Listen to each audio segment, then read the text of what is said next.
चल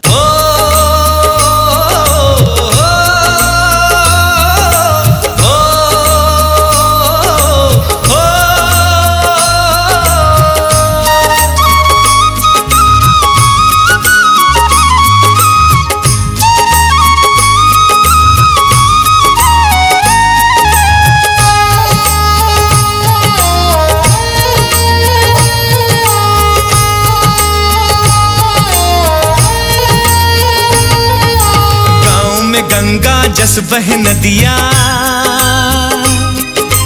गाए पवन संग झर झर झरना। खेत खार के ये हरियाली भाए सबके मन ला भैया।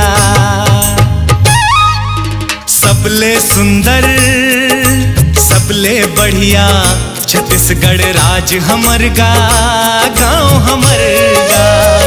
छत्तीसगढ़ राज हमर गा, गाँव हमर गा।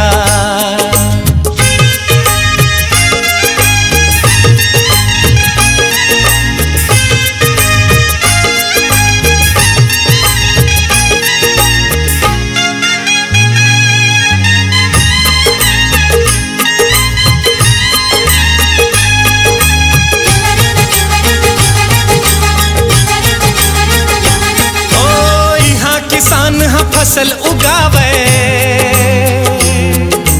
अपन हाथ ले अपन भागला स्वयं बनावे।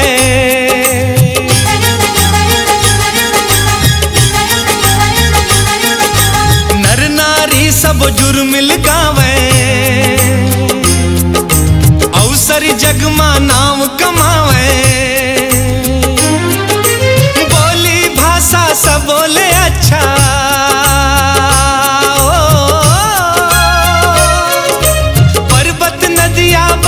झरना स्वर्ग के जैसन गाँव हमर गा। सबले सुंदर सबले बढ़िया छत्तीसगढ़ राज हमर गा, गाँव हमर गा। छत्तीसगढ़ राज हमर गा, गाँव हमर गा। गाँव में गंगा जस बह नदिया, पवन संग झर झर झरना। खेत खार के ये हरियाली भाए सबके मन ला भैया।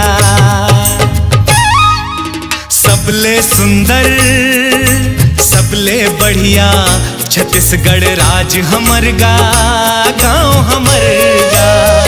छत्तीसगढ़ राज हमर गा, गाँव हमर गा।